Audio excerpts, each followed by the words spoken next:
you're pretty funny on the Facebook page. I'll say that much. Oh, thanks. Yeah, I appreciate your, kind of like being in between. I don't know what it is exactly, but anyway, so we could talk about it. Yeah, we can talk about it. So, do you want to record it? I don't mind if you do. I started recording already. Okay, so we're recording now. Okay, great. So am I? Do you want me to take the affirmative on landlords and shareholder ownership of corporations, if you don't mind? I don't have to necessarily believe in something to argue for it, but like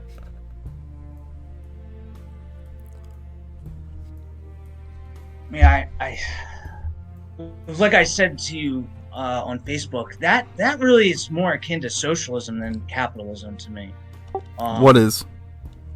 Shareholder control of, we could say shareholder control and ownership of means of production. But that's capitalism. That's what capitalism is. You own shares.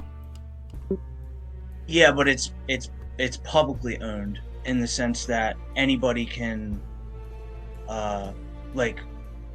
first off, it's a group of people owning it.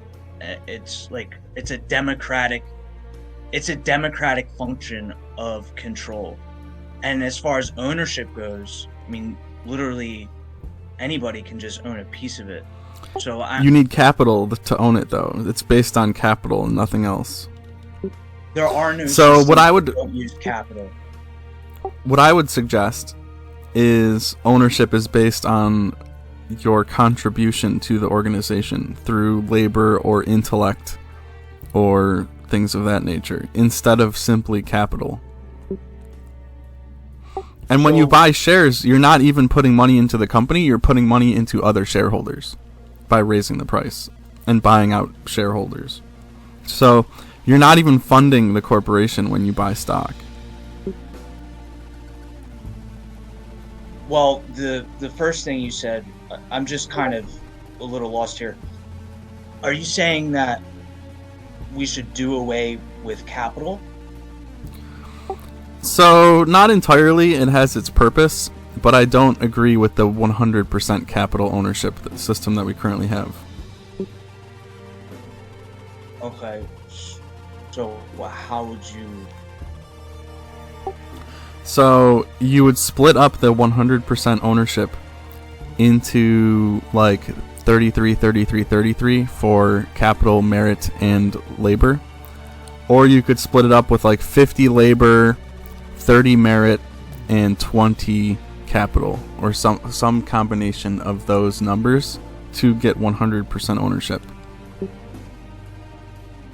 That's my interpretation of mutualism, because investment has its purpose, and I don't like the stock market. There's too much focus on it, but I'm not completely against it. Do you know what I mean? It shouldn't really be abolished.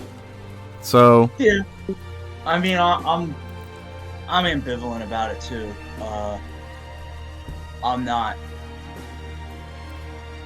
as far as, especially when you get into the nitty gritty of it, and there's sort of how much politicking is determined by these shareholders, how legislation is written up. This is where I tend to agree with the left and their criticisms. I think it could be done better, and to be honest with you, I mean, what you're saying sounds somewhat reasonable, and I don't think I could necessarily, I could just ask you more questions on that, but I don't think I could, because I don't really have a strong stance on well, no, the corporations, man, they should, you know what I mean? They should do whatever they want, and they should, yeah. You know what I mean? Fuck, I'm, in some sense, it's yeah, fuck them. I don't really care. But when it comes to property, I think we could find more contention there. Okay. Than per se corporations. You could probably I would actually be more interested in what you have to say about the corporation aspect, because clearly there's something broken about it.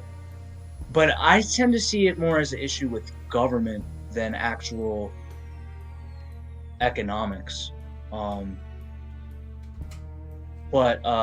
So as far as property goes,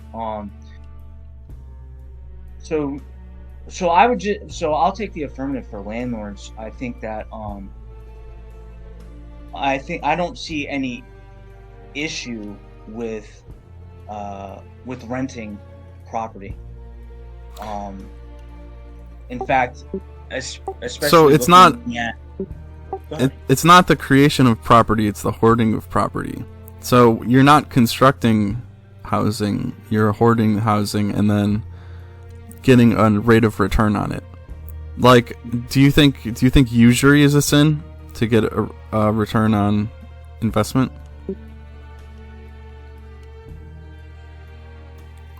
Because like as the renter.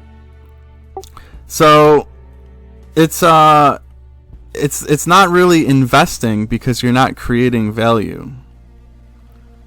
Like when you take out a loan, you're using that loan to create value. But when you're investing in real estate, existing real estate, you're not actually creating value. You're becoming a middleman. You're using the power of the state to become a middleman. But who creates value? I would say the working class and machinery and the processing of commodities and all of these things. But who determines its value? The market. Right, consumers, right? So it's when we say that real estate, people who are dealing in real estate aren't creating value, it seems like a sort of like it's almost like you're accusing them of sin when really they're just participating in a market that they're extracting value. They're not creating it by being a middleman. So like, do you believe in middlemen? Do you believe that middlemen are a good thing? But yeah, for sure. I worked in sales for a long time, and middlemen are necessary. People don't. I mean, it keeps the market going. People need, I would say, I mean, need is a strong word, but I would say it's efficient to have people, like, okay, even as you can see it, why would salesmen be hired in the first place? It's because, you need people to go out there and give them an incentive like commission to move merchandise. And people need to be convinced. I mean, nobody wants to just spend their money, right? Like, so that's where the salesman comes in and says, kind of convinces you, because you might need something, but they got to convince you that this is what you want, right? I mean, that's just kind of the nature of it. I don't think that's a sin. Whether it's a necessity is kind of, I guess it's supposedly a different conversation. But when we get into things like necessity, that's where it gets really gray for me, because people, like, if people are voluntarily buying things, when we get into necessity, I feel like that's when coercion happens. It's like, okay, yeah. So we can't have middlemen, so who essentially who does the job then? Like, how do we, because you want business thriving, right? I mean, business is good for an economy, right? Do we agree there? Well, a mortgage is business. If you have a mortgage instead of a landlord, that's still the market. It's just without the middleman. The real estate agent, I suppose? Well, the bank would be sort of your landlord, right? Oh, as a mortgage, yeah. Yeah. So that's getting rid of the middleman, and then it's allowing people to actually build assets. So True. you want a society where people live in the house, own the house that they live in. I see now. You might want that, but people might not. I've People like to move around. People like, if there's also like if you. So just, are you saying? Well, let me make sure I have you right here. So, are you saying? So, what if somebody wants to move? Let's just start there. Like, they could sell their house. And extract equity from it to move somewhere else. Yeah, housing transactions are so expensive because the government is involved. It honestly, I've looked into this actually. If you had control of the property ledger, if you had control of like the actual buying and selling of real estate, you could probably make a real estate transaction like $200. That's how much the paperwork actually costs. But because the government's involved and like all of that nonsense, it costs like $10,000 to transact real estate, or more. The more expensive the real estate, the higher the closing costs and all of that. Right. So it could even be like $20,000 to transact real estate. But isn't the bank also isn't the bank also the one that makes it possible by mortgaging it? Because otherwise,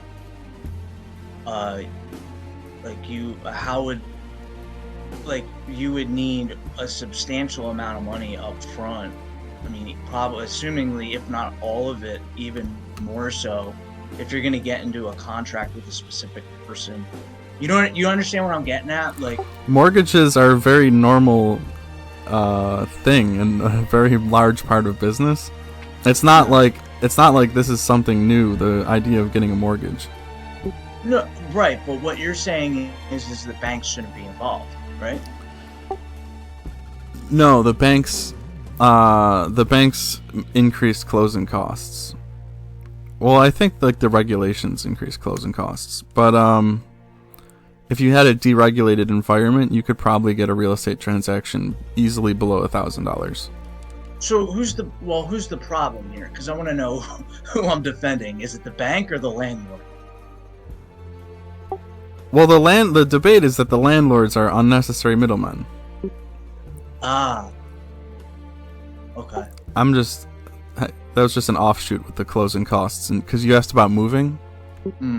Right. Yeah. So you're saying that the banks could still make it possible without the landlords. Yeah. It's easy to envision a society where mortgages replaced landlords.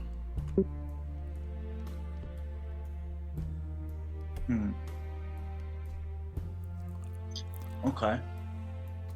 And if inflation was lower, then interest rates would be lower, because those are factored into interest rates.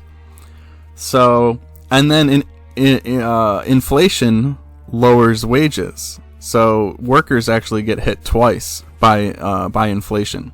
The poor gets hit twice by inflation. Yeah. So you would want a society without central banking. For mutualism doesn't agree with central banking, and they also agree with hard money like Bitcoin, gold, silver. So yeah, we're on the same team there.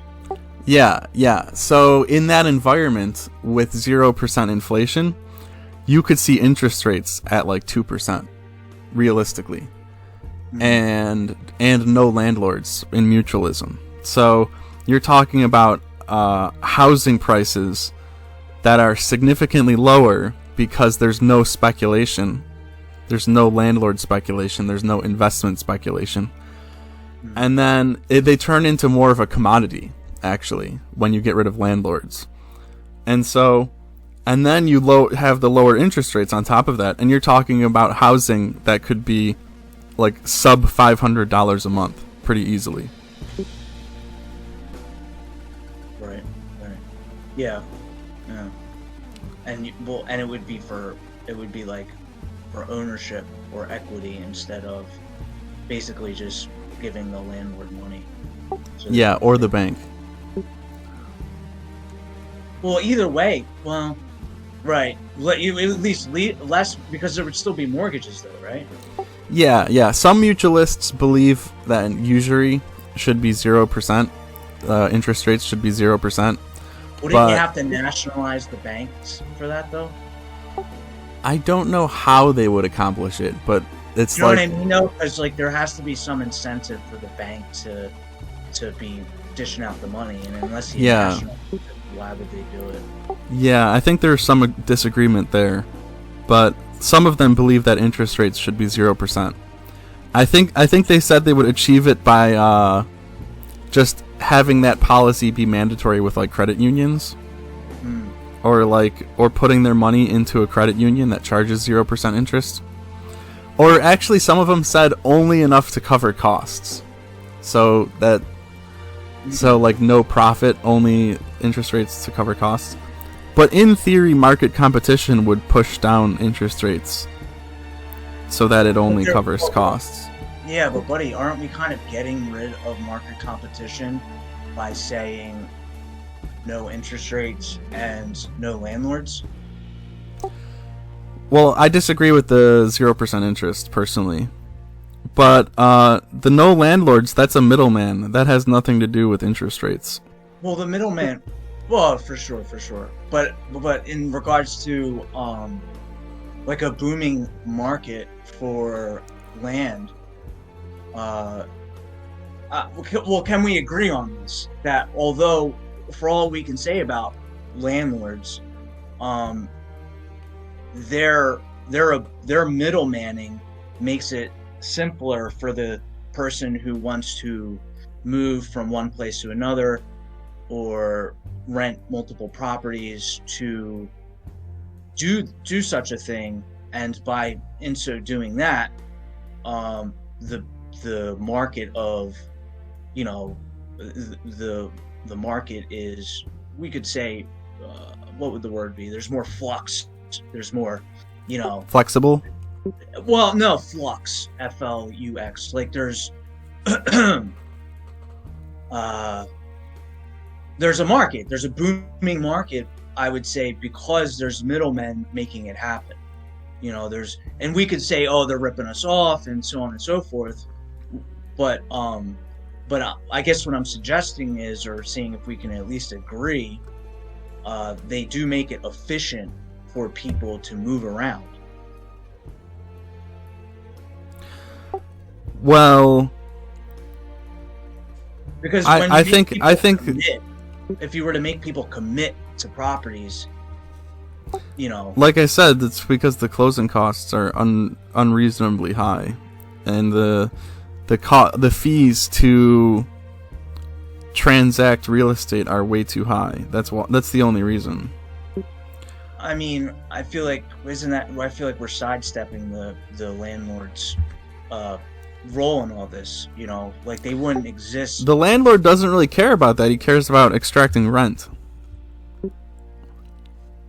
So, fair enough. But just like the salesman makes it like the salesman sort of position of, and not just the salesman, but, you know, like if you think of like a store, right? Let's say, like I work sales in a furniture store, right? So they get the furniture from the manufacturer, get it on the floor, and on the floor people can come and, you know, shop, and they can shop around, and, you know, so they're the salesman in the situation. And I'm just saying that, well, landlords are kind of are doing the same thing, especially if we were to say banks aren't charging interest, right? Like they have little incentive to do this, whereas a landlord has incentive to make the property nice, make the property occupiable, make the property something where somebody improve on the property, right? But if you buy a property, you have that same incentive. Well, yeah, but what I'm saying is the landlord, like as a middleman, is making the market. My only position here so far, the only thing I'm trying to see if we can find some common ground on, is that the landlord is making it a booming market for land. For all else we can say they're extracting wealth. We can say they're, you know, hang them, you know, tar and feather them, all, you know, we can say whatever we want about them morally or whatever. But just as Raytheon makes weapons, sort of easily available for the corruption our government does, whatever we can say about it morally, we can say that they are making it a booming market because they have incentive to do so. If you're looking to buy a product, you don't want a booming market. Do you see what I'm saying? No. Like if, let's say, General Motors is causing the car market to boom, and cars are now $75,000 a piece, right? If you're in the market to get a car, would you want that to happen? Would that be a good thing for you? You'd be like, holy shit, this is terrible. The car market is awful for me. It's really destroying my financial stability. And so the only person who benefits from a booming real estate market is the landlord. Like all of the speculation that happens around the housing market pushes up housing, and then they have more equity.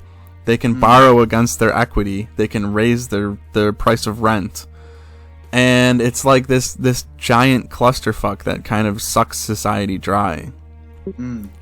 So should we organize society around the landlord who's sucking society dry, or should we organize society around the people who are struggling to pay their bills? Right.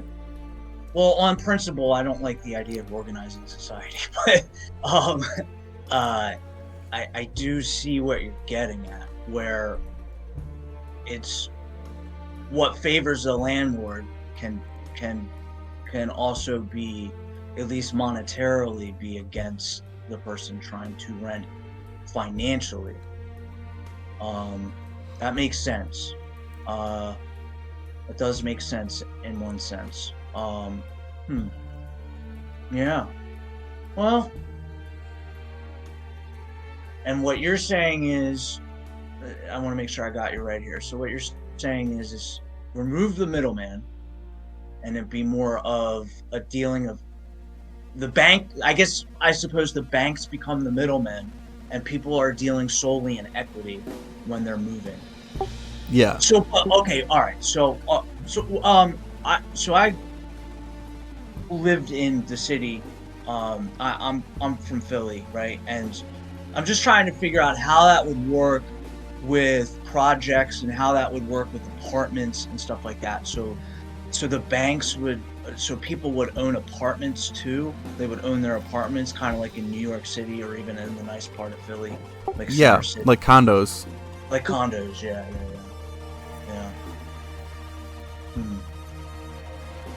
This is all possible through contracts. Yeah. It's not really antithetical to capitalism at all. In one sense, I think we get into sort of. I mean, fuck the banks in one sense, but in another sense, we put a lot on the banks. But we could regulate, I suppose, the banking to a degree where, like, oh no, you can't fucking rape the market like landlords do. You understand what I'm saying? Like, even if we go with your idea, I think you're the one who was saying that, let the banks charge interest. Like, we could basically do essentially what we do now, which is put caps on how much interest they can benefit from such a thing, and it's not like they're going to go broke, considering they're fucking banks. Well, right now we have the Federal Reserve setting interest rates, and that's just a complete clusterfuck. And then we also have the treasury bonds of the federal government, which soaks up all of this capital. There's all of this investment that goes into this giant black hole known as treasury bonds, when all of those bonds could be financing mortgages, could be financing affordable mortgages for people who need affordable mortgages. And why are we getting, well, hold on.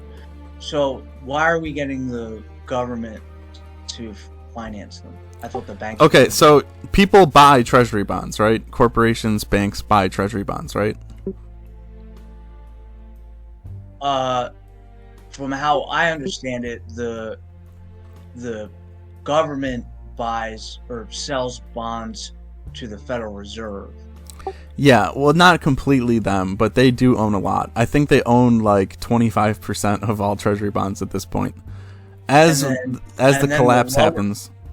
Right, but then the corporate banks buy bond, or I suppose, wait, so then the corporate banks get their funding or their money from the federal bank, from the Federal Reserve Bank, right? I could be wrong, yeah. But right?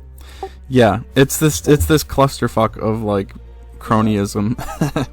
Yeah.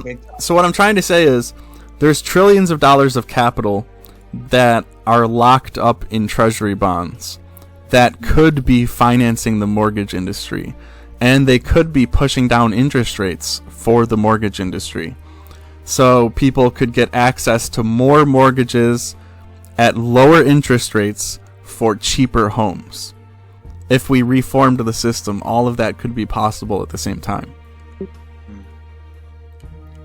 right, well, let's go in another direction here. Although I would just say that I would get the, like, so all of this sounds good on paper, right? And then as soon as we put it into practice, you know, I would feel like one aspect, well, maybe we'll tackle it. What about the aspect of, I don't know if you ever gotten a mortgage, but it's like a booklet of signing, right? All sorts of, the contract you make with the bank or something like that is ridiculous. Right. And then, well, so then that, compare that to a 1-year lease, we're looking at something completely different here. So, right. Can we agree that, like, I'm not even saying that what you're saying wouldn't be better in the long run or worse, but can we at least agree that that could put a sort of a bit of a stranglehold, in one sense, on people's willingness or ability, I would say both willingness and ability, to sort of move around and travel, and people would have to become their own sort of real estate agents in buying, how would that even work? Like, say, like, all right, so say I wanted to sell my place, and I'm just trying to work this out in my head, right? So I'm kind of thinking out loud. So, all right, so I want to move, right? I want to move to Florida or Cali or North Carolina, wherever. And I'm going to extract the equity from my home and then take it to another home to get into a mortgage agreement with a bank that owns that home, let's say in South Carolina. Say I'm going to Myrtle Beach. And then would somebody have to get into a mortgage in the home I'm currently living in order for me to get the wealth needed to move into another home and get that new mortgage? Yeah. You would have... Okay, like, currently all I would have to do is, once my lease is up, move out, right? And then go get into another lease agreement with another landlord in Myrtle Beach. But if it was all mortgages, then the process would be presumably a little bit more difficult, a little bit more, there'd be a lot more commitment involved, and you know what I'm saying? Well, people do this right now. People already do what you just described. Right. Okay. Okay. So it would be more, from a financial standpoint, it would be more practical because it might be more affordable. But so you could, before you move out, you could buy a second house and then sell the house that you're living in, and for a brief time you would just have two mortgages, and then you would use the equity on your first house to pay down the mortgage on your second house. But yeah, but so you can overlap those mortgages, right, for like 3 months or something. Right, until you get somebody to get into that mortgage. So you'd be paying. Okay, so you'd be taking equity from. But how could you take equity from the mortgage if you hadn't? Okay, all right. Well, okay. So the devil's in the details here. I like your idea. Uh, the question always comes into what would the in all policy making, right? There's always unintended consequences that need to be considered. Um, I personally not sure I'm educated enough to go down that road, but I do like what you're saying. Um, all right, well, let's get into another aspect of the practical application here.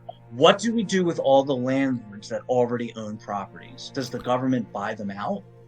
They would sell them on the open market. The landlords would be forced to sell them? Yeah. Well, why would you hold it, right? If you can't rent it. So we would outlaw renting. Yeah, you would outlaw the rental contract. Okay, so how is that on principle? How is that okay? Because they're middlemen. They're putting financial strain on the base of society. It's like, imagine buying up all of the food and then charging 300% of the food's value, reselling it. Sure.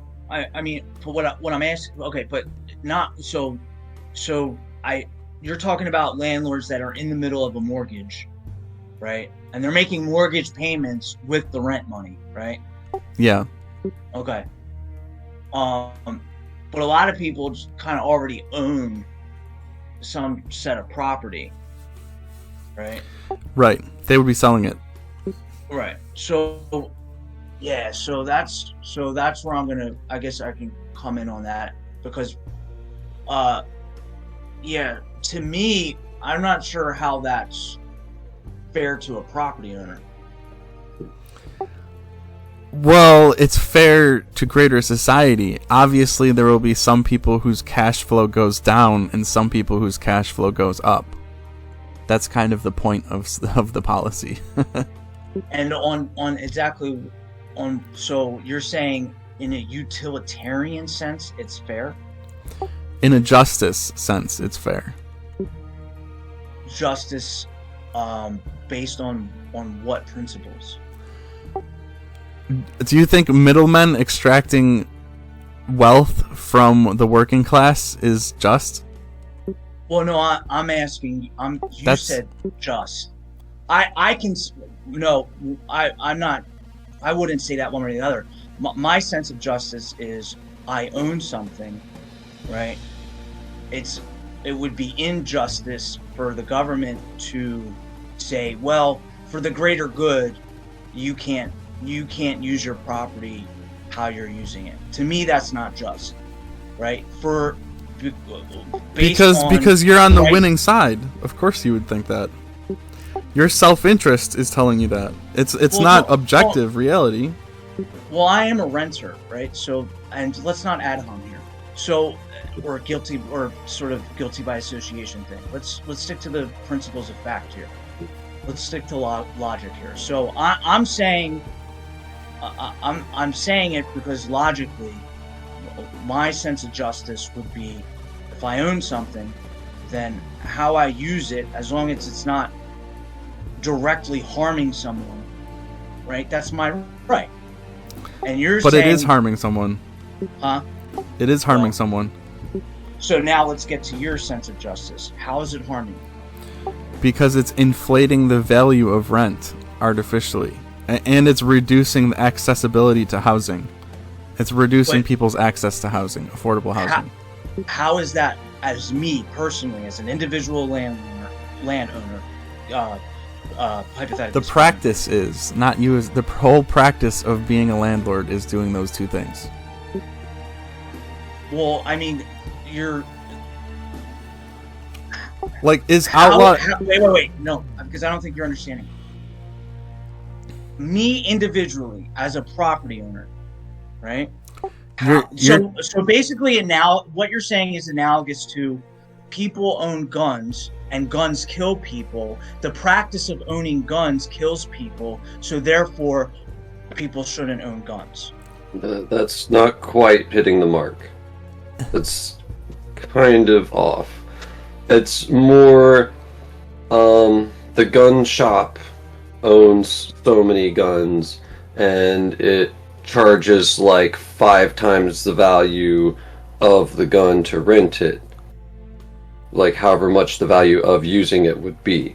And that's, just to keep up costs would be, double or triple, if I remember correctly, of the upkeep cost.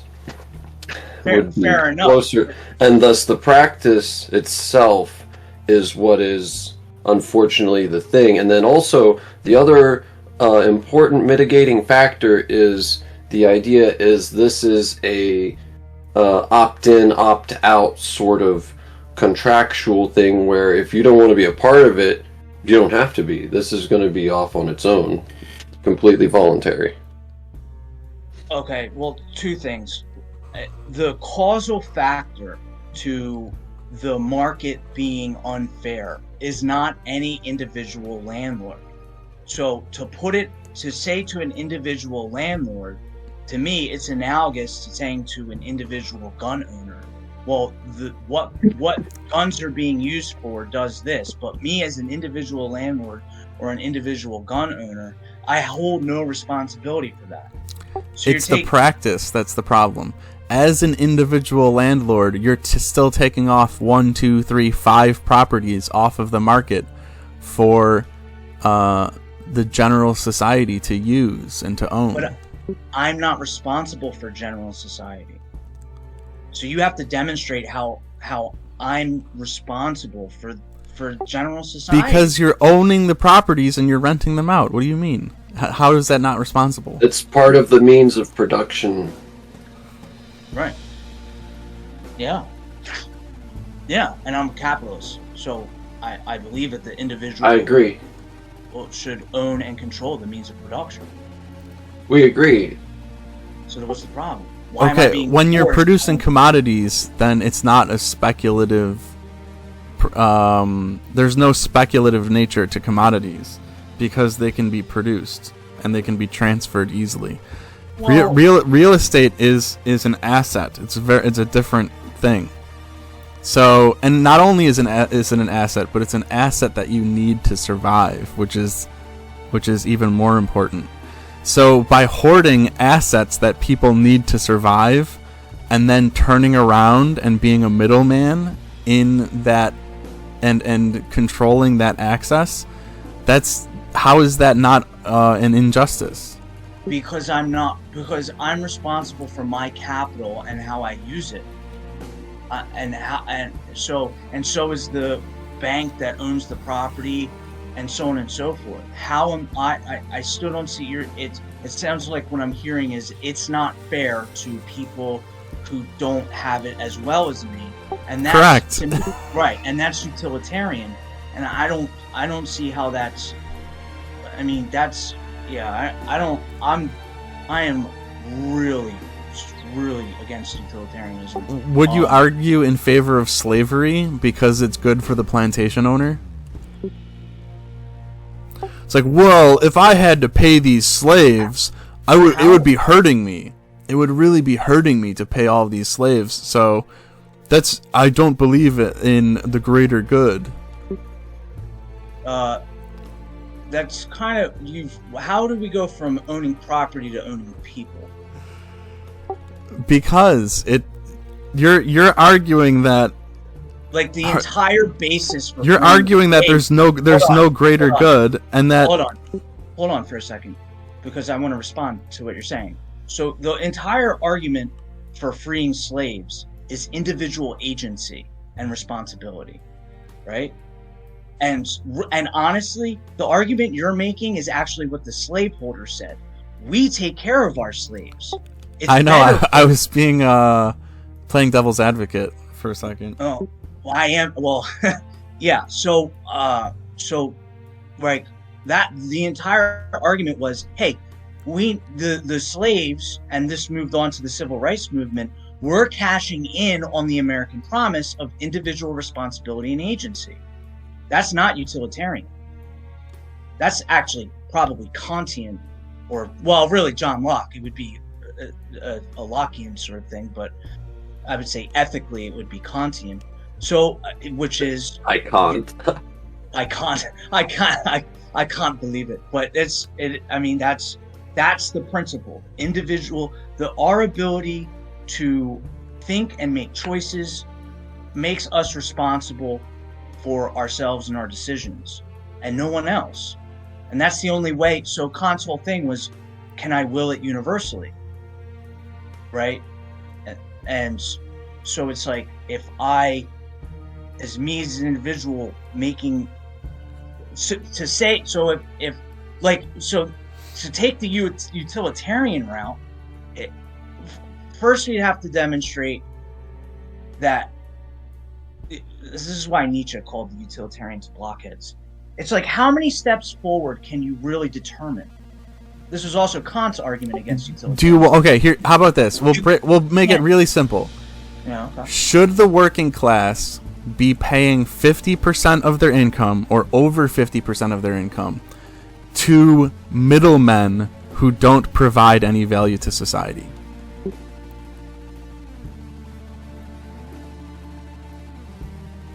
Yes or no? Is that a good thing for society? Yes or no? Yeah, but I'm attacking the whole. It's a very simple question, dude. And I reject it, because the entire premise of what you're saying is what I'm getting at. Is the entire idea. I just described to you what society would look like if we got rid of landlords. Who's the working class? Who is the working class? People who go to work. Okay, so everybody goes to work. That's not true at all. Okay, 90% of people go to work? No, that's not true either. It depends on your definition of work. If you mean physical labor, we would prescribe maybe about 50 to 60% of people, and even then you could still muddle it down to, I would roughly guesstimate, possibly 40% of people actually do physical, menial, repetitive labor. Mm-hmm. According to government statistics, about 60% of the population is currently employed. It's called workforce participation. You can look it up. No, that's fine. But here's what I think. I think people should. I think societies should be organized based on people making choices for themselves. And government should be facilitating that via negative liberties. So there's no way I can get from my premise to your question, because on its face, and I like the idea of people moving up, mobility. I do too. Yeah, but no, that's fine. No, I wouldn't suggest otherwise. But when I'm not like trying to put words in your mouth. I'm just saying that, who the working class is today is different to who it's going to be next year. And that's the same even for the 1%. So now what we've done is we've created this really quasi-socialist, quasi-communist, like class struggle position that I fundamentally don't like. As a matter of fact, like, even to say, like, I grew up poor. Like, even like to say like there's something that, like, we need to organize society because those poor, pitiful poor people. It's like I'm more of the mind of facility, and I'm not saying your policy proposals here can't or won't do that. But all I'm saying is the premise you're coming from, I don't agree with, because my premise is people striving. I remember, and as a matter of fact, landlords aren't striving to do anything. They're just sitting on property and collecting a paycheck. No, I understand.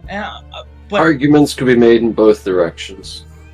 Yeah, and like I said, I'm not saying that your proposal wouldn't facilitate what I'm saying. I'm just saying that on the premise of it, like, for example, in your debate with Nate, you said that you would be for UBI, correct? Yeah. Okay. So I wouldn't mind states trying that shit out and failing, because it would be a failure. But let the states try that out, right, and see where it goes. But as a on like Real quick addendum to that, this would appear to be more of a local municipality application, so it'd be more like individual towns and cities that are moving into more manufacturing and substantial, like helping an area sustain itself sort of infrastructure. Yeah.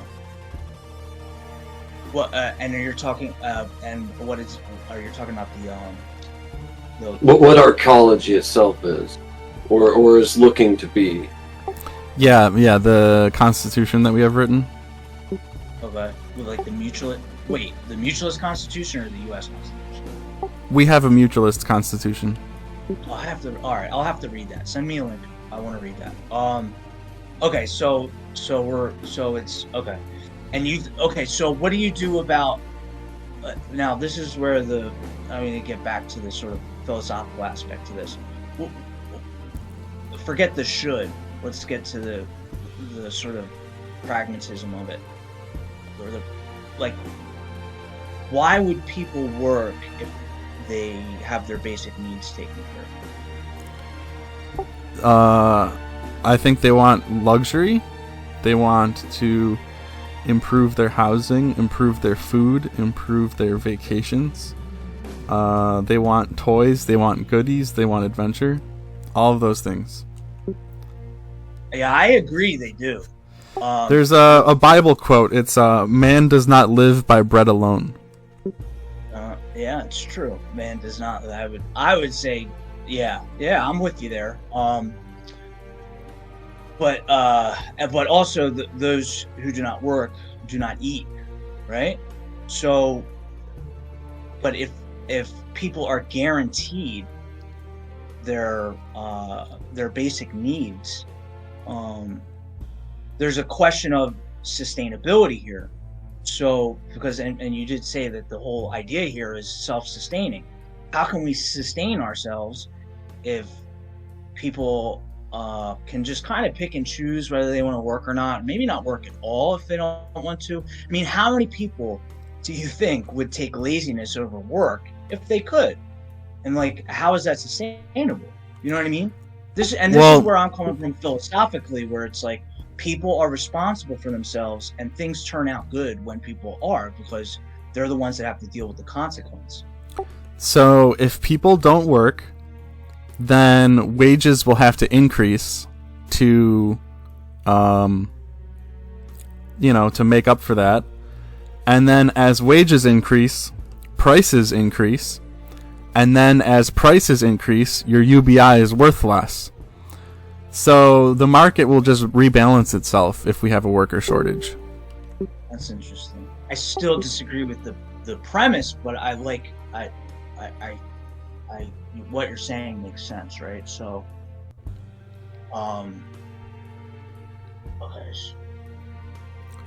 So it's possible that people will work part-time, which is a good thing. Right. Okay. Yeah. So. And it's possible that a lot of these struggling businesses that are barely getting by, they can't afford the higher wages, and then they'll go under, and then there will be less businesses available. But that's actually increasing the productivity of society, because it's possible that we have too many businesses, and it's possible that we have too many employees and too many everything, really. So maybe a little bit of consolidation during this process is also a good thing. So and just to be clear, when you say is there profit in this mutualist? Of course, yeah, of course. So as a business owner, I'm going to raise wages and prices when there aren't. So okay, so what's the cause of prices or wages going up and prices going up? Who determines that? The market does. If people are filling job opportunities or not. If you're offering a job for $10 an hour, no one's going to apply for that job. So you're going to be forced to raise your wages. It's a very much a like consent. What's the word I'm looking for here? Voluntary? Yeah, it's a voluntary. Why can't I remember this word? Negotiation. That's the word I'm looking for. It's a voluntary negotiation. That's what pushes up labor costs. Okay. What happens, and I'm just curious, this kind of just came to mind. What happens when the people who aren't working, when the people who are working start to complain about the people who aren't working and how it's affecting the market, like, or, you know, what, like, basically start going, well, why do I have to work? And these bums. Everyone gets the same. Everyone gets the same UBI. That's the whole reason that it's universal, and it's always the same. Like, people do that right now with welfare because it's not equal. So Yeah. it's an improvement over our current welfare system. Yeah, I don't see how our current welfare system is more helpful than it is hurtful. But I agree. Yeah, I agree with that. but I would say that it's fundamentally an aspect of welfare more than anything. It's because of this sort of, you create, like, if you talk to people in Europe, they'll tell you this. The ones of sound mind, at least, will tell you that, you know, the social welfare programs incentivize people just not to work, and then everybody who is working is essentially funding them not working. Yeah, it's a clusterfuck. It's a terrible system. UBI is a huge improvement because the workers also get the UBI. So you're not penalized, or you're not sacrificing yourself for going to work. But who's funding the UBI? It would come from the budget, from taxation. Yeah. So businesses, the rich, people like that. But taxes make business harder, not easier. So now we're raising prices, raising wages, increasing taxes. Well, that's just a numbers game at that point. Like, once you accept that UBI is a good thing, and UBI will help society, and UBI will transform and reform society, then you go to the phase where you're just talking numbers. You're talking moving money here, moving money there, taxing this, not taxing that, yada yada yada, which is something we've already done in our Mutualist constitution. We have all of that. And then, like, setting the UBI is also a gray area, but a very important gray area. So we have UBI set to roughly like the cost of a mortgage, or like half the cost of a mortgage. So if you have two people getting a UBI, your mortgage is paid. So basically, the government is funding the banks via taxation. How is this not just socialism, you know? Well, socialism is government ownership of the economy, so that's not what we're doing. Yeah, maybe they don't own it, but they're essentially the ones making all the decisions. You're getting equity with your mortgage, though, and once you pay off your mortgage, then your UBI goes right into your pocket. Well, it does anyway, but this is just the level that we're setting it at. So your mortgage is paid. You don't need a car because the infrastructure is really high dense and affordable, or high dense and efficient. So you don't need a car. Your UBI pays your mortgage, and then all you have to do is work for, like, food, which is, $200 a month or whatever. Yeah, and then there comes the thing where if you're just working for food, I mean, yeah, maybe you underestimate people's laziness. Not at all. Yeah, so, like, I don't see how business can thrive in that way, and honestly, I don't think I'm not exactly on board with. So, because and to be honest, I'm not really educated enough in economics to point out the specific, like I can only really give certain talking points on this. I can't say, well, based on this data, this won't work. I just know that, like, in principle, this sounds very socialist. There's no government ownership of the economy. No, just control. Hmm. How is UBI control? Well, because the government. It is a wealth redistribution mechanism. It is while agreed upon by the people, enforced by the government, and the rules are provided by the government, and thus, who would enforce these rules? Government. The executive branch. Therefore, it is in effect de jure, or is it de facto? Yeah, I think de facto governmental control, therefore similar to socialism, but it still retains a very heavy capitalesque understanding to it, because it needs the democratus, the voice of the people, very, very directly.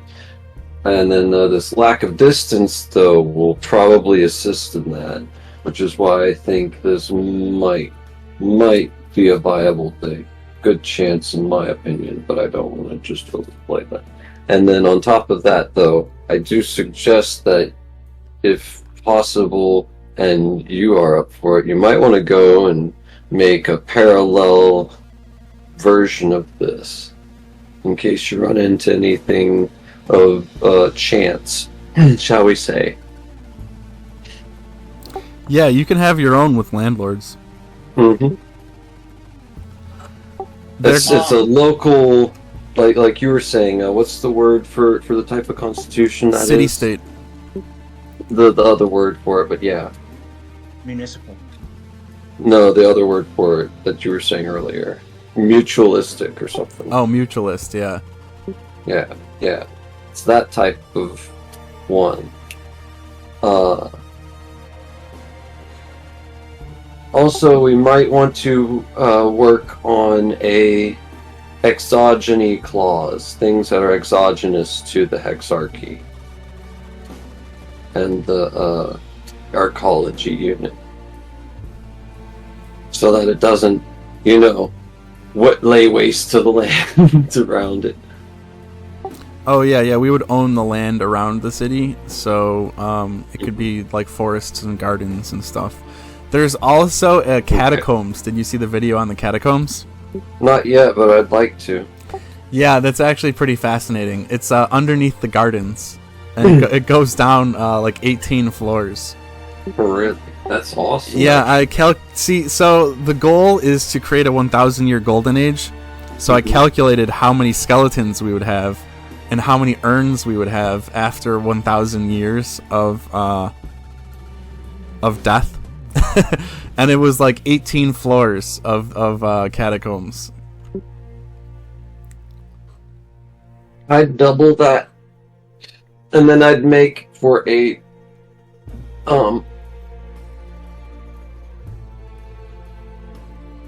expansion and reclamation clause.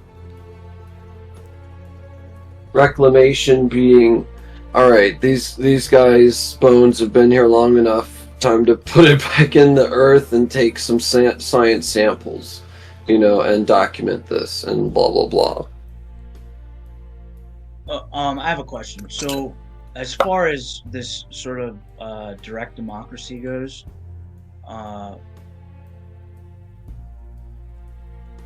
Yeah. So, can you elaborate on that a little bit more? So we have an executive called the Hexarchy.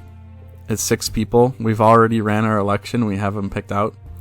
And we determine changes to be made to the tax rates, large public projects, and constitution changes. So those are all voted on by the direct democracy, because the direct democracy can veto the Hexarchy. So the direct democracy ultimately chooses yes or no on what the hexarchy comes up with.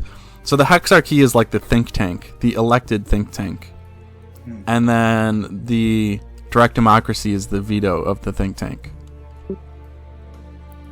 Yeah, and you're saying at a local level? Yes, this is also at the city level. Yeah, I mean that's essentially that's kind of what it is now. Even on a federal level, you can it's less direct per se, but you can veto even constitutional amendments by I think it's 3/4. Yeah, but that's still the legislature voting on the veto. That's not the people. Well, it's a big country. Like, for example, do you remember that omnibus that was in the news a couple months ago? It was like this big spending bill. It was like $2 trillion or something. I stopped paying attention to politics, but what it... Okay, so there was a spending bill that pretty much funded everything. It was all of this bullshit all thrown into one bill. It was like 7,000 pages, $2 trillion. Elon Musk said, what should the Congress vote on the omnibus bill, yes or no? And it was 20% yes and 80% no on Elon Musk's poll on Twitter. And it was like 10 million votes because Elon Musk is like the king of Twitter. Yeah. And Congress went ahead like 7 days later and voted to overwhelmingly pass the omnibus bill. Yeah. Go figure. Right. That's legislation in general.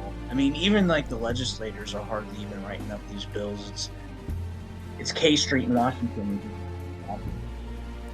Yeah, that's the system that we're trying to get rid of. Yeah. Well, let me ask you this. Let's get a little bit more fundamental if we can. Like I'll take it a bit of an affirmative on. I think we need an overhaul, but not in the same direction we've been going. I believe that the things that, like, there are things that make our country great, and wealth is definitely one of them. And I think so is our Constitution, and even like the schema of how our, like, federalism, right? Yeah.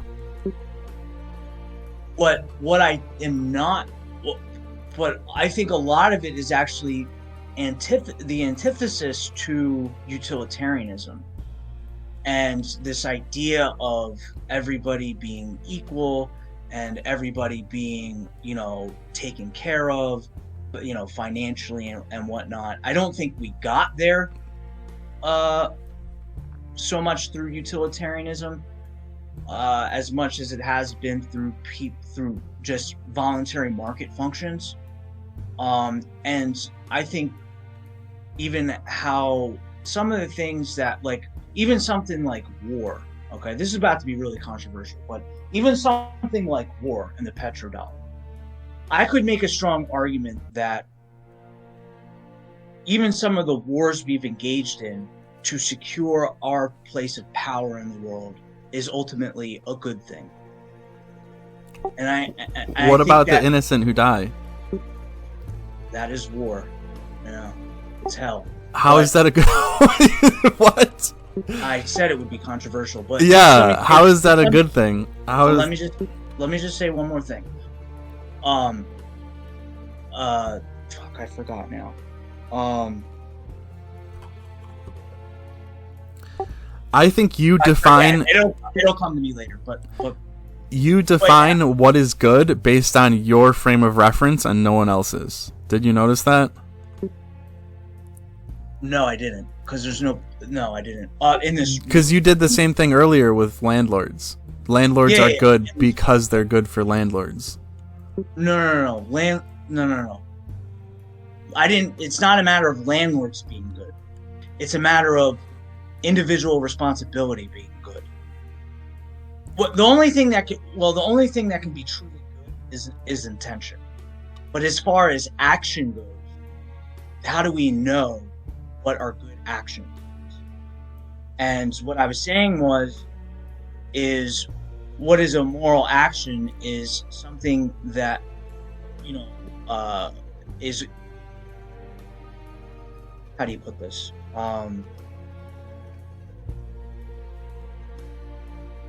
People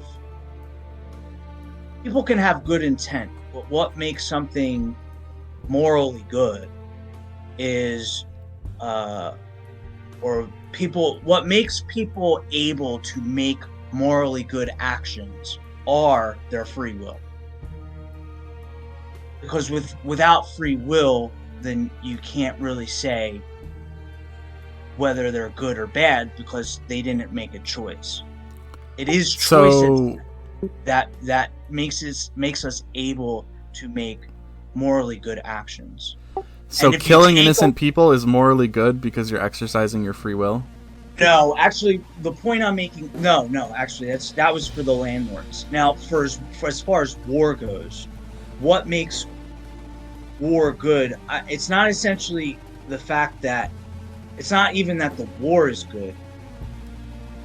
War is a fundamental fact of life. No, it's not. Oh, all right, yeah, we can go there. People create war. People create war. It doesn't just exist. People have to create it. Your own body is a war and a peace.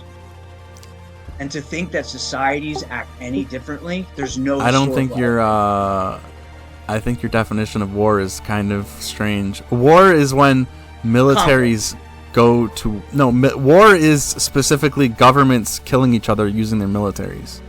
Yeah, it's conflict. What does that have to do with your body? Well, what I'm saying is conflict is a fundamental fact of life. Yeah. But conflict is not necessarily war. War is conflict. No. Well, hang on. When two sides shoot at each other in a skirmish of any kind, that can be considered an act of war and a conflict. Conflict is usually less intense in terms of English connotation, whereas war is usually connotated with, big open battles, heavy destruction of cities, different awful massacres that shall remain unnamed, this so on and so forth. Whereas there's also the concept of we would say civil, but more locality warfare as well, from family conflicts to interdisciplinal or what we would call cartel wars, that sort of stuff. Local little village governments, even to this day, on occasion will skirmish over some stupidity, and it never gets reported. Now, it's thankfully, from what I've observed, been getting a little bit rarer because of just... I get the feeling people are getting sick of this killing shit. But it's gonna be a bit before we're quite to the what is theorized project. You might want to look this up. The charming evolution of humanity. It may eventually we might be able to catalyze it faster with these ideas we're talking about and working on and theorizing. It just needs refinement and fixation. But the point is that conflict occurs within the body, and on the macro, nature shows this. You have predator-prey relationships, you have competition, you have this, that, the other. However, man can bend these rules or work through them to circumvent them, and in doing so may possibly alter nature in bad and good ways. But this is all important things to conjecturize. Well, yeah, I mean, There we go. yeah, conjecture, sure. I would say we're agreeing that that forget the should in this. The is, the descriptive part of, we could say, ontologically, war is a fact of life. And what I'm saying is actually, I would say it's a mistake to try to move us in a way forward that would socialize the warlike qualities out of man.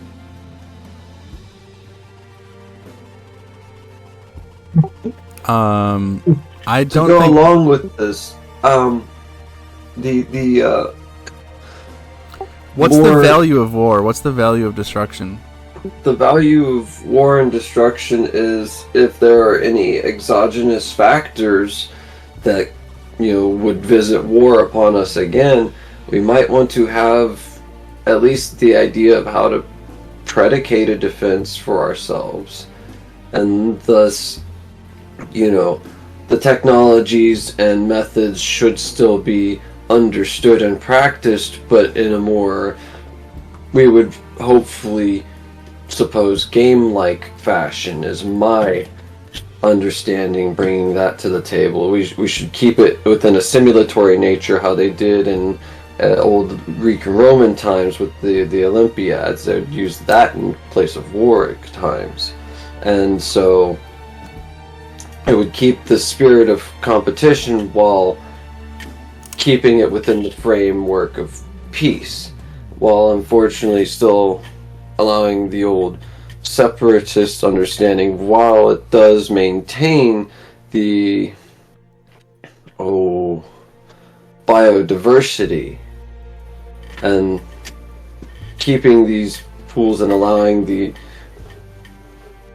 procession of each through the combining and then redistribution and recombining.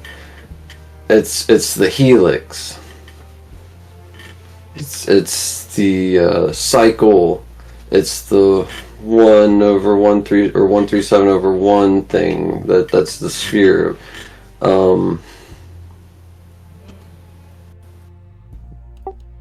Yeah. Well, I Okay, think go it's a on. good. I think it's a good question. Like, what is worth fighting for? And Self-defense. well, that's definitely one.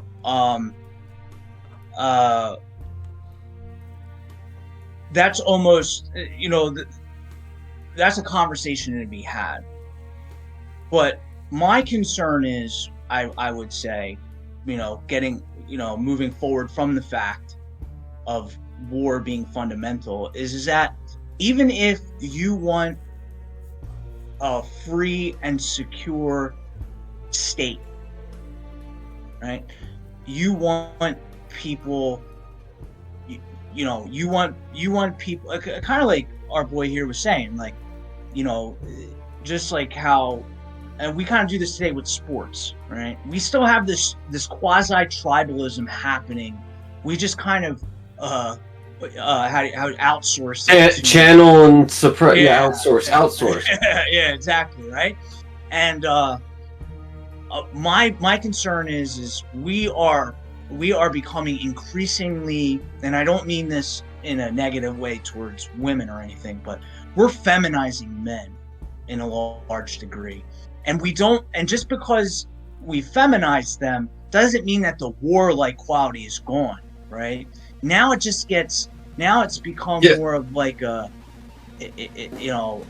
it's devolved into these petty political, cultural things. And what winds up happening is like we saw in Europe, is like problems arise, and then we point the finger at each other, and I'm just not sure we get around that. And I would rather us point the finger. Let's take for an example, But the Bush administration. Just let me petty make this disagreements are not war, though. No, but they can become war. But I call them petty. I don't think but so. But things like abortion and take a cultural issue that I would call petty. These people are not calling it petty.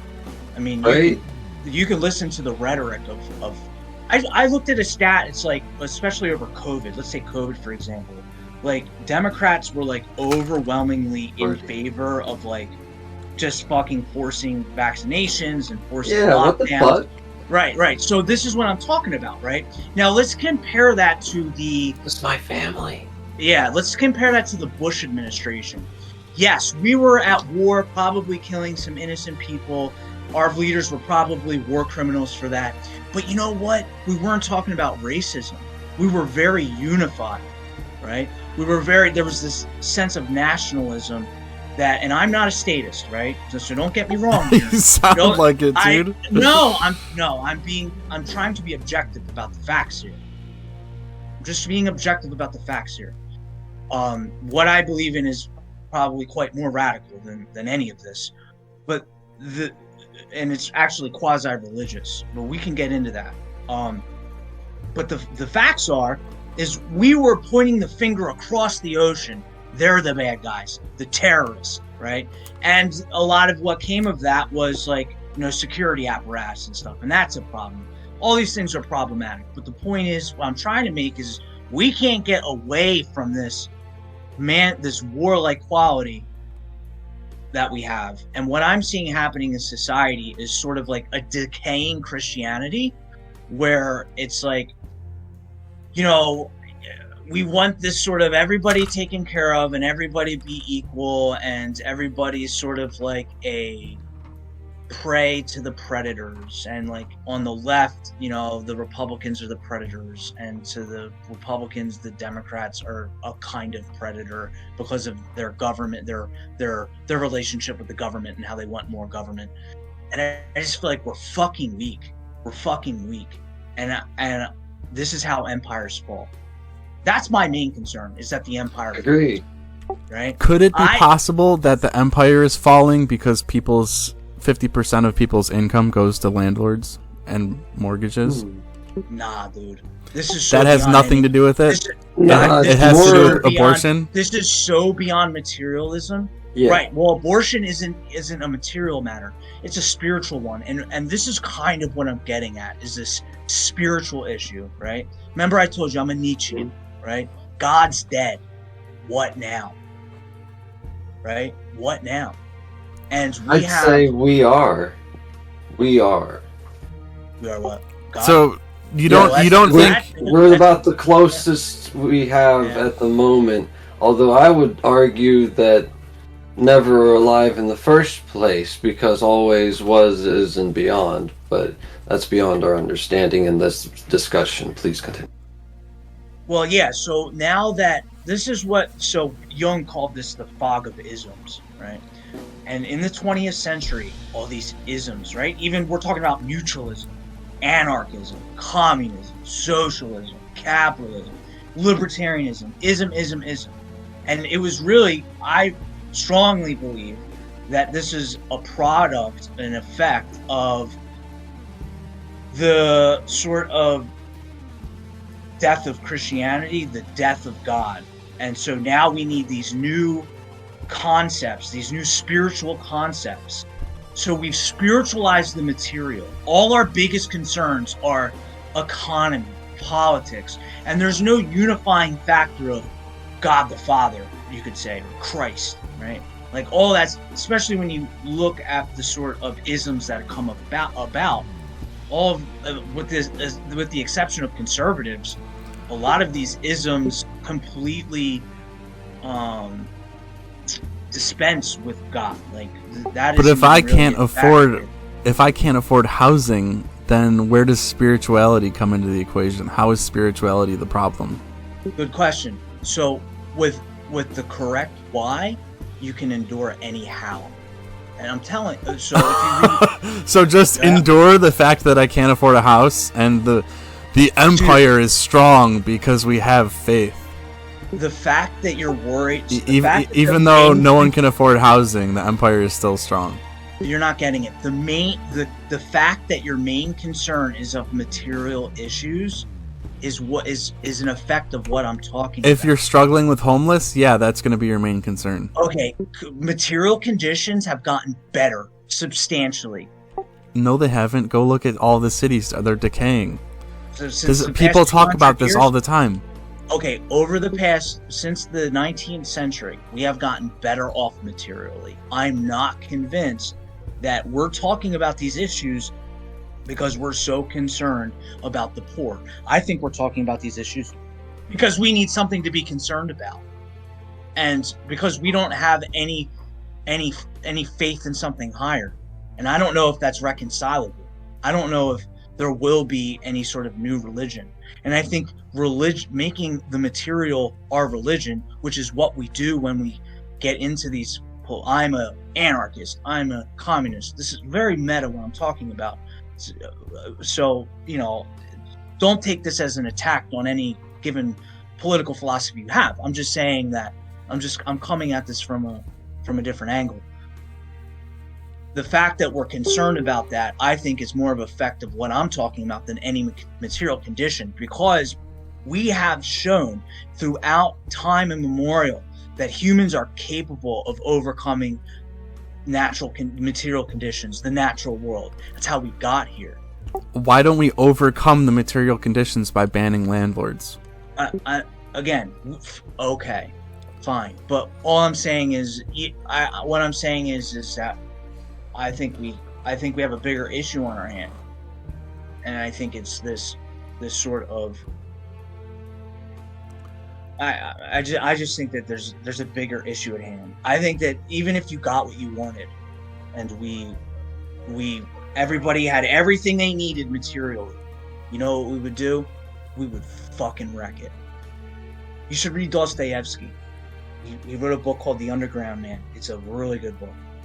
And he makes this case that, even if you could prove through the natural sciences, right, and the utilitarians were right, maximize happiness, decrease suffering, which is ridiculous. But let's say that really was man's fundamental motivations, happiness and not suffering. He says we would just he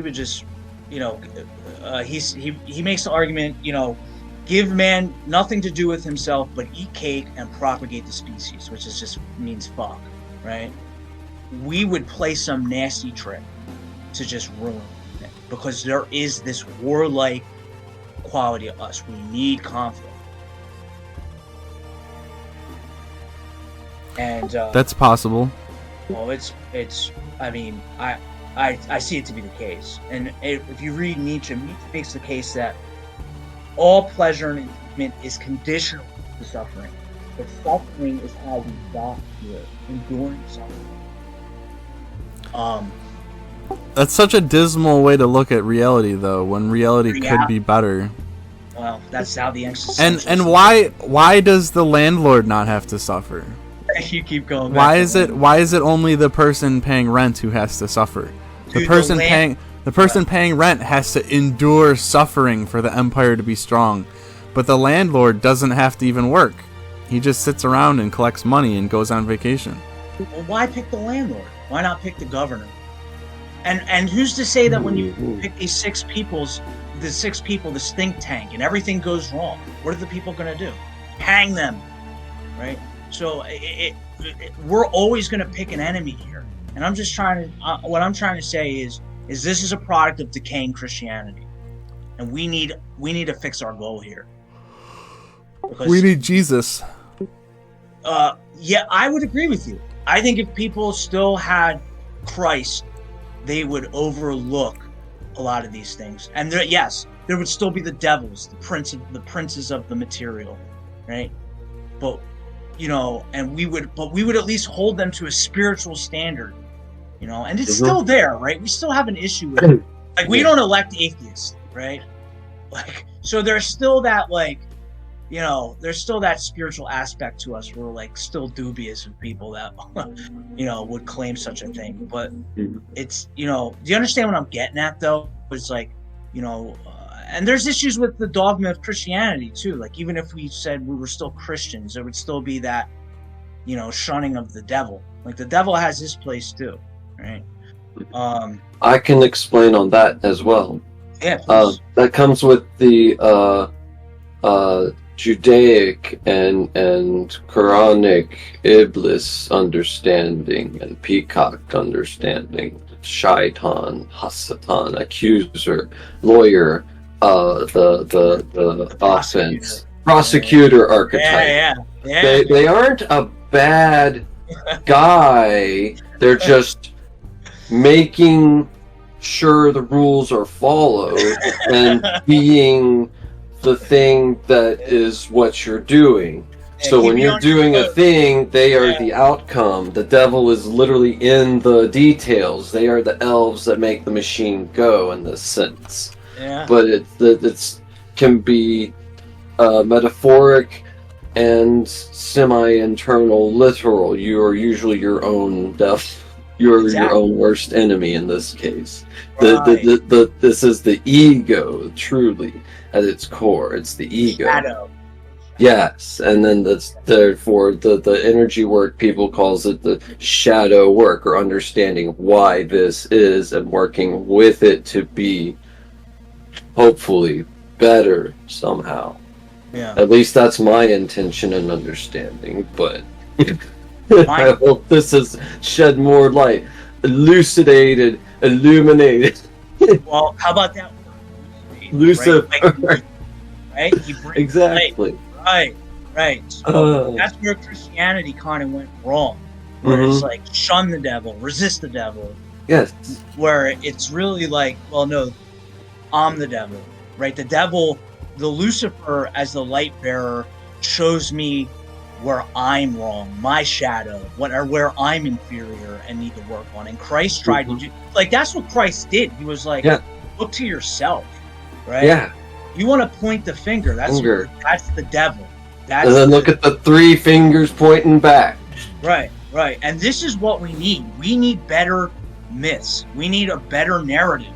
And the narrative of landlords are bad, fucking communists are bad, government is bad, all these material aspects, and well, these are of the spirit because they're of the thought and theory and all that, but it's always geared towards material elements. Like, it's because of money, it's because of, and all these isms. It's like, we need better myths here, or we're gonna fucking kill each other.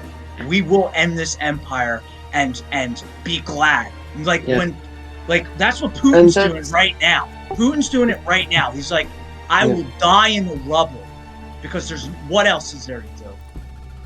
What else? But I'm building a 1,000-year golden age. How is that not a myth that is important? That's important to me, and that's important to many people, but that isn't important to everyone. I have another myth that might help a little. Have you heard of the ancient fable of the 3-headed snake? Okay, the 3-headed Hydra, but go ahead. Similar to the Hydra, but different in construction, and plus we know how to fight the Hydra now if it is. So we'll just burn the shit out of it after we cut it in the first place. No, use its venom. That's what Hercules did. Iolaus didn't burn it? What? No, Hercules. Yeah, it was Hercules, and then Iolaus, after Hercules cut the head, Iolaus would burn it with the fire. Perhaps. Well, go ahead. But that might have been a different telling, and then it might have been also the basilisk that got killed with its own venom.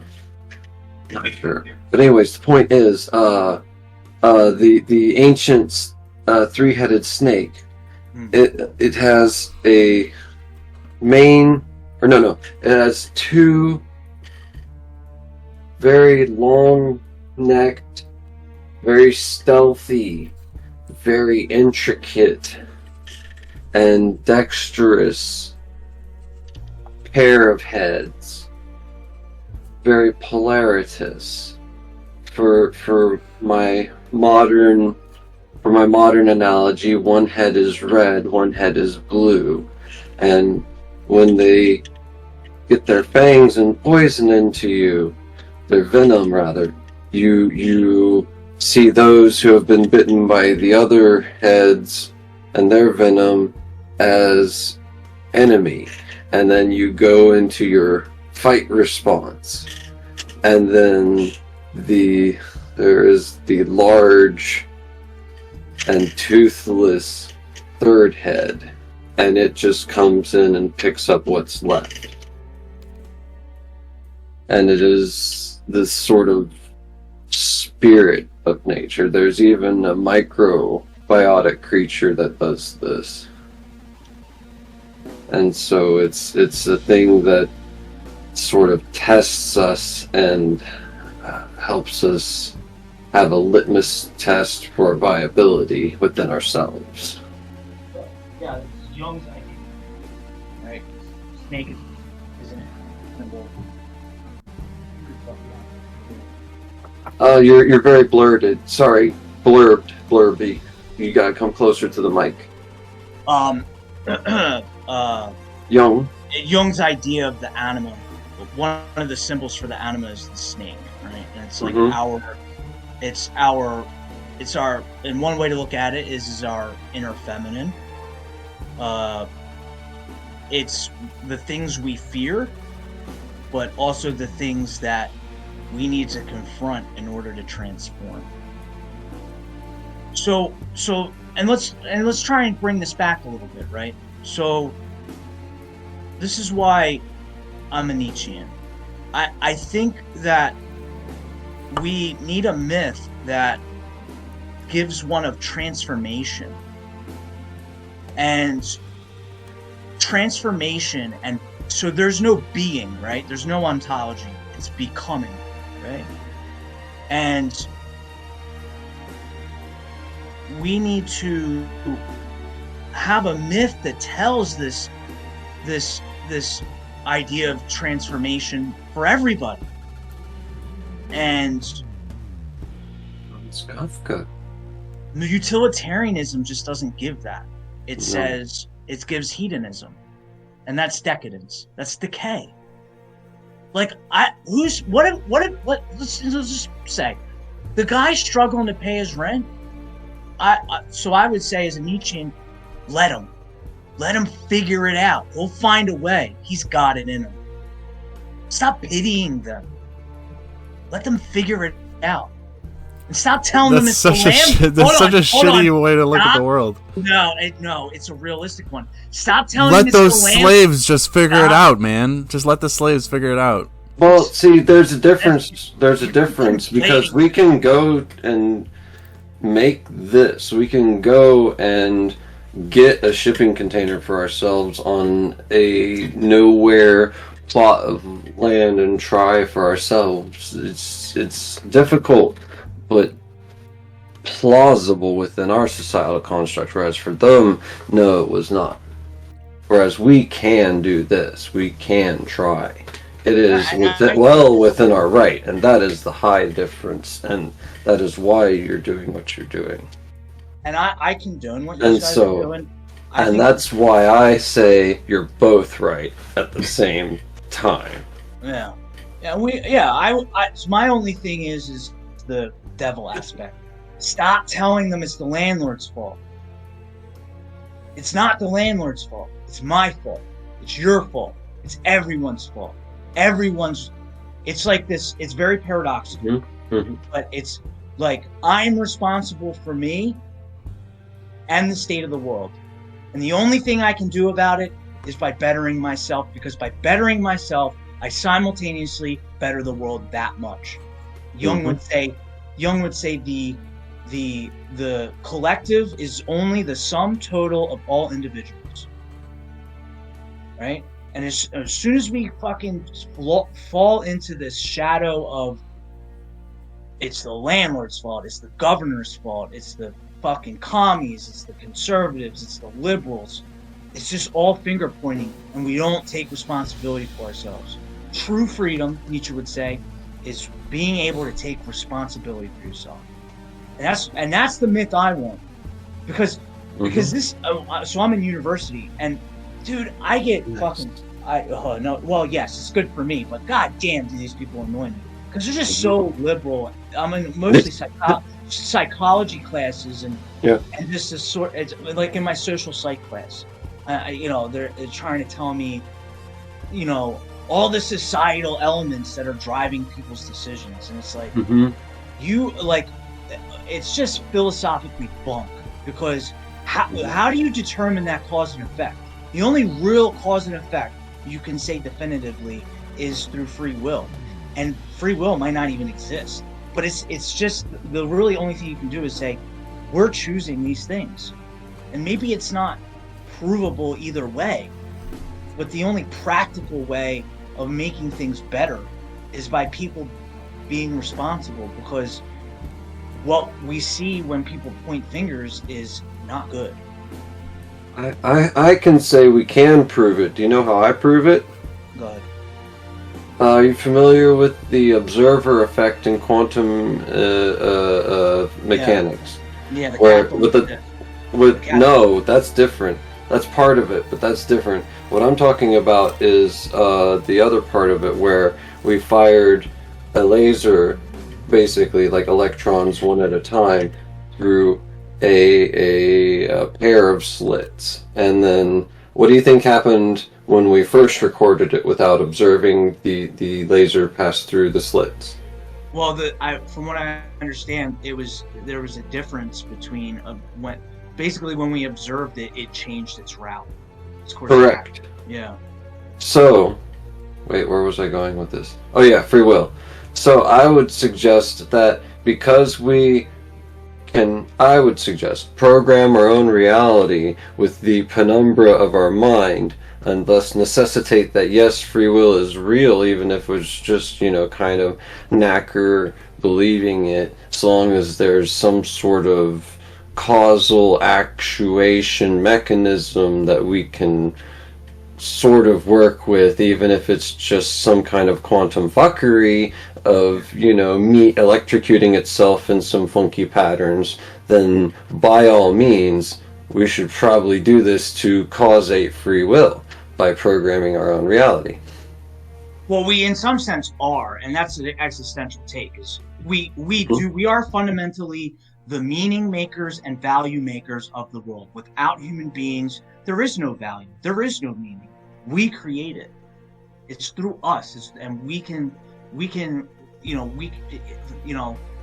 so Got it. Take that to an individual versus collective.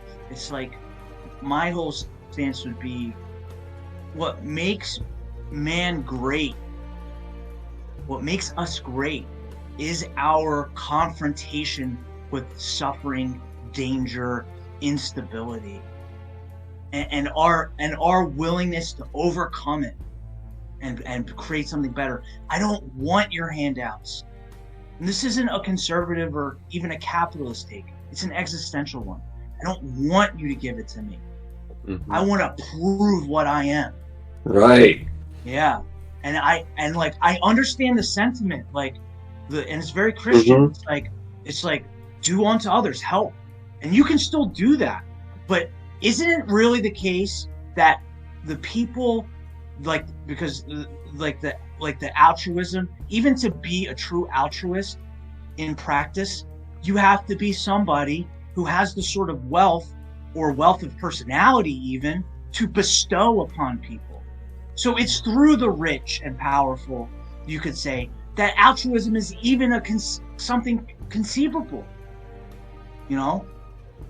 So, and what I hear from this sort of egalitarianism and pity the poor is just a will to nothingness, a will to pity man and to put him down. I don't pity people. It comes from it comes from the heart when you want to help or bestow, but it's not out of pity. It's out of a sort of love, and without Christ, that doesn't exist. And that's why I fundamentally believe a lot of these isms, without that sort of spiritual aspect, that true spiritualism, you're just spiritualizing the material. Oh, it's good because you won't suffer. Mm-hmm. It's like Christ suffered. That's the story of Christ. He bore his cross. He took it on. He took on the sins of the world. Yeah, that's a warning, though. That story is supposed to be a warning of the wickedness of man. It's not supposed to be something to aspire to. No, you aspire. A little bit of both. Both. You aspire to Christ. You don't do the devil and point the finger. You challenge the devil. You overcome him. Overcome the landlord? Within the self. The landlord within the self. Yeah, you are the guy who needs... You are the landlord. Yeah. The guy who needs landlords and to have landlords to abolish the landlords. The guy who can move beyond landlords, which you are doing in a sense, but without needing to outright say it. You just are it. Yeah, I'm taking it upon myself to live for myself and to create for myself by abolishing landlords. So yeah, I am taking your advice, sort of, right? So we're overcoming the evil of the world. But it's an argue of us. What's the word? Words. The meaning of the words. Not sentiment. Yeah, Chris is basically saying. I understand what Chris is saying. You're essentially, it's a word game where, well, what is a landlord? And now all you've done is say, it's basically what liberals do with the Nazis. Like, everybody's a Nazi. It's a Nazi, though, right? So, well, I know what you mean. Yeah. You know what I'm saying? Like, okay, well, no, I'm the Nazi. Like, everyone in their own way is what they're, not just, yeah. It's the thing in itself idea. It's like, there is no real Nazi. Insofar as you're calling someone a Nazi, you're a fucking Nazi. Like, these are all elements of human beings, and you're pointing the finger. So what you're telling, the myth you're telling is when you say, I'm overcoming. Hold on, let me finish. Go ahead. Yeah. By pointing the finger at the landlord, that's no different than saying it's the terrorist's fault. Let's go get them, like Bush would say. We're gonna get you, right? It's the same shit, bro. It's the same myth. Yeah, okay. You said that going after the terrorists is good. I've got something important to go along with that. And that particular last escalation with the W time, you know W, right? And no, the sun. H is before, W is second. What's your question? You know what they did in Iraq?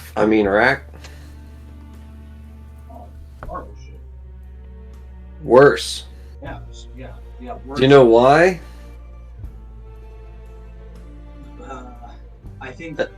But go ahead. There was something they were covering up, trying to hide there. Yeah, I think it was done really, probably over. Mm-hmm. More likely. Yeah. And then also I can point at the Cristo in physicality. People will go, oh, well, that's just the name. No, that's the name we gave it because that's what it is. What's that? The Cristo.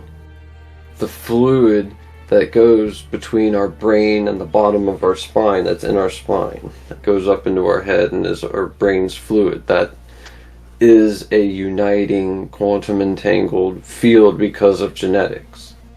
Are you a Gnostic? Yeah, technically, on accident. I knew it. I was grown this way. I read A Practical Guide to Kabbalah as a kid and all kinds of other texts and understandings. And I'm a Native American in many instances. I'm also old French somehow and old Middle Eastern stuff too. It's insane. Even some Egyptian things. It's like every religion ever, pretty much. Yeah, I'm hoping that Gnosticism becomes the new myth because it's like Christian. Well, Jung said that a symbol can't transform; it has to transform from a former symbol, and Gnosticism would be that. Yeah, it's literally the original thing that they took and corrupted and it just why they do this. And Paul. And right, Paul and Peter and why they do that? They should have just listened to and been nice to Mary. Was that so fucking hard? Yeah. Was that so fucking hard? Yeah, so if you think about it, the idea that essentially the source is consciousness, and we all hold that, and that's what makes us divine. I mean, all of that is... I mean, you can even take it to a... Like, anyway, that It's so great to hear. Damn, I needed to hear that from somebody other than me. Jesus. Thank you. Hope that, and you know, it is moving into this what Jung would call the age of Aquarius, right? Moving out of Pisces, and we would see a sort of a new rise, because I think in the sense that, like, he tried to say. Hang on, you're fading out too much. Turn towards the mic a little. I'm sorry. So anyway, I don't think that we can really go without religion. I don't necessarily think God is dead. But symbolically, it's kind of true. But I'm not. In the mind of man, yeah. Yeah, in the culture for sure. Mm-hmm.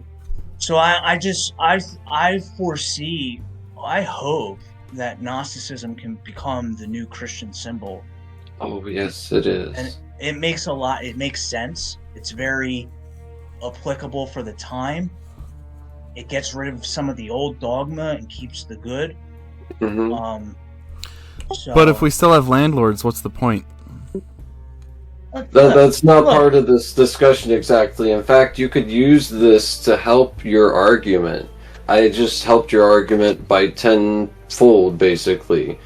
And with these sorts of ideas, we've been able to make arguments both for and against, but relatively for your ideas. It just will happen by nature of eventual equity or local internal enforcement. It's always going to be through transformation. And what kind of transformation are we making? Are we making one towards death out of resentment or resentment? Or are we making transformation towards something truly better and more powerful and more, human-like, right? And like that has to be we have to keep that shit in mind, because as long as it's landlords are evil and all my problems are due to this group of people, it's like we devolve into this creature that we saw in the 20th century with the Nazis and the communists. That can happen. And we need something that keeps us all, that reminds us we're on the same team, even if we have disagreements, right?